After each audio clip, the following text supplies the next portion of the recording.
मुंगेली जिले के जजपुरी गांव में जैत खाम को जलाने की कोशिश के मामले में एक बड़ा खुलासा हुआ है। जैत खाम को जलाने वाला भूत बनकर आया था। हालांकि पुलिस ने उसको पकड़ लिया है, लेकिन जैत खाम को जलाने के पीछे मंशा क्या थी, उसने ऐसा क्यों किया, ये भी अब बहुत कुछ साफ हो गया है। हालांकि इस घटनाक्रम के बाद पुलिस द्वारा की गई कार्रवाई से मामला शांत पड़ गया, लेकिन इस तरह की मानसिकता के लोग समाज में एक बड़ी बेमनस्ता और एक अराजकता फैलाने का काम कर रहे हैं। ऐसे लोगों पर मुंगेली पुलिस की तरह ही तत्काल कार्रवाई की आवश्यकता है, ताकि किसी भी धर्म के पवित्र स्थलों के अपमान की कोशिश कोई ना करे। जैत खाम जलाने वाले मामले में एक वीडियो सामने आया है। हालांकि इस वीडियो को छुपा लिया गया, लेकिन हम आपको इस खबर में ये भी बताएंगे कि इस वीडियो में आखिर है क्या। घटनाक्रम में जो नई चीजें आई हैं, वो सारी चीजें हम आपको सिलसिलेवार तरीके से इस खबर में बताएंगे। स्पर्श मल्टी स्पेशलिटी हॉस्पिटल आधुनिक एवं श्रेष्ठ किडनी विभाग फुल टाइम विशेषज्ञों की देखरेख में दे रहा है डायलिसिस की सुरक्षित और बेहतरीन सुविधा, साथ ही न्यूनतम दर पर हेल्थ पैकेज की सुविधा भी। स्पर्श मल्टी स्पेशलिटी हॉस्पिटल, एक एहसास अपनेपन का। नमस्कार, मैं हूं मयंक चतुर्वेदी और आप देख रहे हैं तीरंदाज। छत्तीसगढ़ के मुंगेली जिले के जजपुरी गांव में 16 और 17 जनवरी की रात ठाकुर देव चौराहे पर स्थित पवित्र जैत खाम को नुकसान पहुंचाने की कोशिश की गई। एक तरीके से उसको जलाने की कोशिश की गई। एक शख्स आया जिसने जैत खाम पर कपड़ा लपेटा और उसमें आग लगा दी। पेट्रोल का इसमें इस्तेमाल किया गया। इसके बाद बड़ा बवाल मचा। जब लोगों को दूसरे दिन खबर की जानकारी हुई तो सतनामी समाज के लोगों ने कड़ी कार्रवाई की भी मांग की। इस पूरे घटनाक्रम के बाद कुछ नई चीजें सामने आई हैं।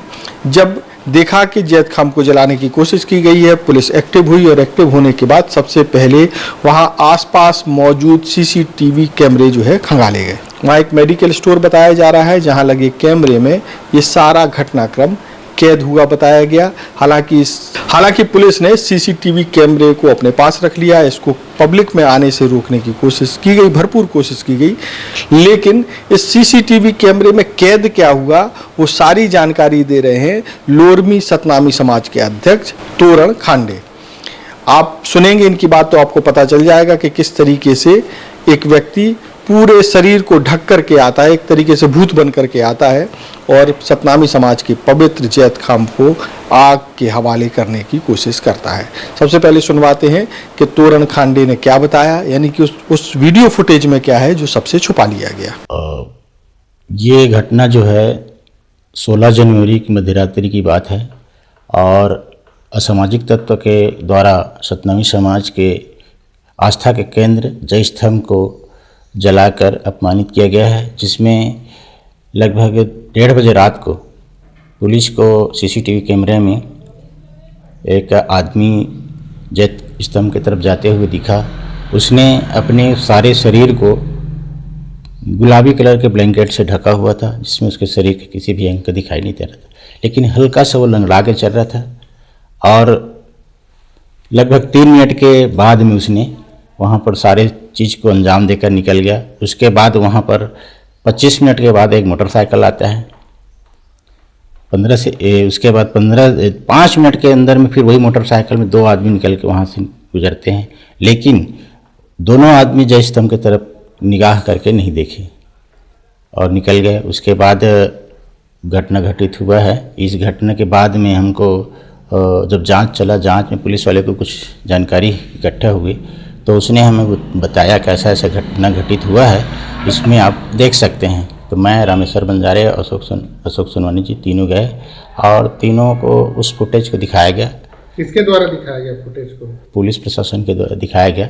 और उसमें एक आदमी जो है काला का जैकेट पहना था, टोपी पहना था और हाथ जेब में रखा हुआ लंगड़ाते हुए, हल्का से लंगड़ाते हुए चल रहा था और उसी का लोकेशन था। और वो आदमी मिसगाइड करते हुए वो राजेंद्र साहू था। गांव जब पता किए तो राजेंद्र साहू के नाम से उनका पहचान हुई और उसके बाद उनके ऊपर कार्रवाई हुई। पुलिस प्रशासन के द्वारा कार्रवाई किया गया और हम लोग जब वहाँ पर ये तो जैत खाम को जो अपमान किया गया था, खंडित किया गया था, उसको नया जैत खाम वहाँ भी स्थापना किया गया। और इस प्रकार से उस घटना के संबंध में जानकारी उपलब्ध कराया गया। क्या जो मुख्य आरोपी है उसके साथ कोई और आरोपी भी थे क्या उस समय? सीसीटीवी फुटेज में क्या देखे आप लोग? सीसीटीवी फुटेज में सिर्फ एक आदमी दिखा है जो ब्लैंकेट, गुलाबी कलर का ब्लैंकेट पहने हुए, अपने को छुपते छुपाते हुए सामने गेट से खोल के अंदर घुसता है और 3 मिनट के अंतर्गत अंजाम देके बाहर निकल जाता है। क्या आप पुलिस के कार्रवाई से संतुष्ट हैं? देखिए, अब जिस हिसाब से जानकारी उपलब्ध हुआ है और सीसी फुटेज के माध्यम से जो देखा गया है उसके आधार पे उनका जो सीडीआर और लोकेशन के माध्यम से जो अपराधी है उसका कहीं कोई कनेक्शन दिखाई नहीं दे रहा था, लेकिन पूर्व घटना को देखते हुए हमें ऐसा लगता है कहीं न कहीं इसमें इनपुट और किसी का मास्टरमाइंड हो सकता है। क्या वहाँ से जलाने के बाद कहीं वो लोग गए कि बाइक वाले उसको बैठा के लेके गए, इसकी कुछ संदेह है क्या आप लोगों को? नहीं, वो अपने घर ही चले गया था, बाइक में कोई दूसरा था। आगे और कुछ क्या मांगे हैं आपकी, क्या चाहते हैं? हम तो यही शासन से यही मांग करते हैं इस तरह की घटना कहीं और ना हो और उस जय स्तंभ को सुरक्षा के लिए वहाँ सीसीटीवी का लगाया जाए और हर समय 24 घंटे उसके ऊपर निगरानी रखी जाए और भविष्य में इस प्रकार के कोई घटना घटित ना हो, उनका न्यायिक जांच भी मांग करते हैं। 2018 में भी इसी घटना घटी जो खुलेआम वहाँ जय स्तंभ को जला दिया गया था। वहाँ इसी घटना को देखते हुए हम लोग चाह रहे हैं कि वहाँ न्यायिक जांच की मांग हो। इस घटना का भी जो जय स्तंभ जो जलाया गया है इस पर न्यायिक जांच हो और जो सही तथ्य हो, जो उसका सही मास्टरमाइंड हो, उस तक पहुँचा जा सके। क्या नाम है आपका? तोरण सिंह खांडे, अध्यक्ष सतनामी समाज लोरमी। तो जैसा कि आपने सुना कि तोरण खांडे जी बता रहे हैं कि किस तरीके से एक शख्स जो है एक कंबल ओढ़ करके आता है, अपने सिर से पैर तक अपने आप को ढके हुए होता है और उसके बाद जो है वो इस तरह की वारदात को अंजाम देता है।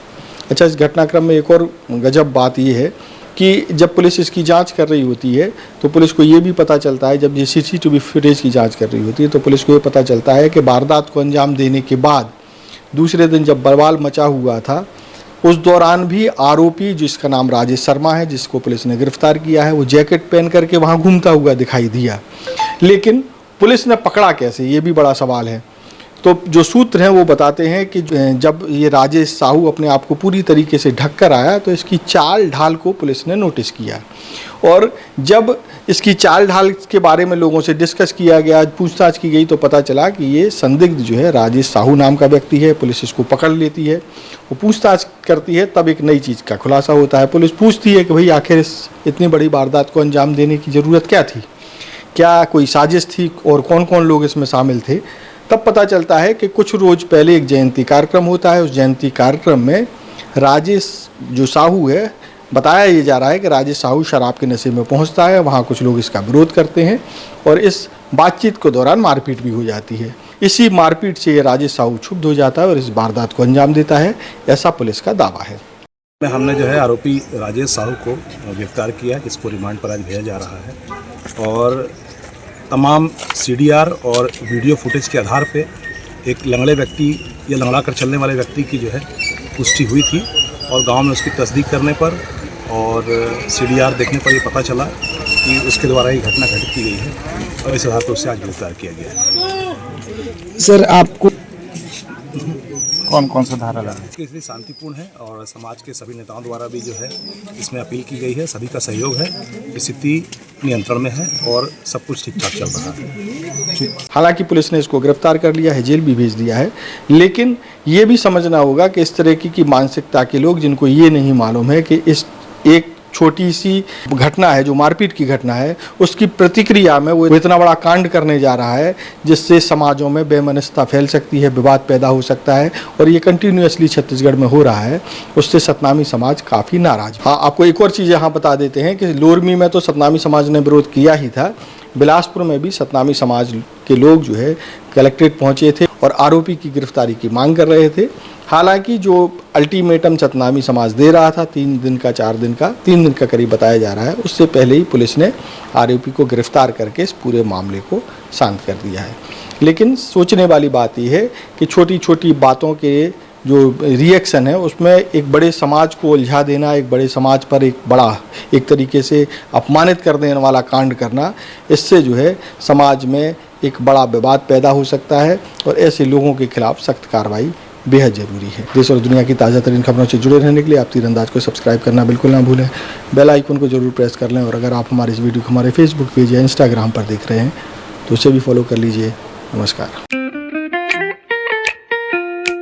खुश है तो फिर खुशी मना ले, छोटा बड़ा केक मंगा ले, संगम में मिलता है बढ़िया केक, संगम में मिलता है बढ़िया केक। तीरंदाज।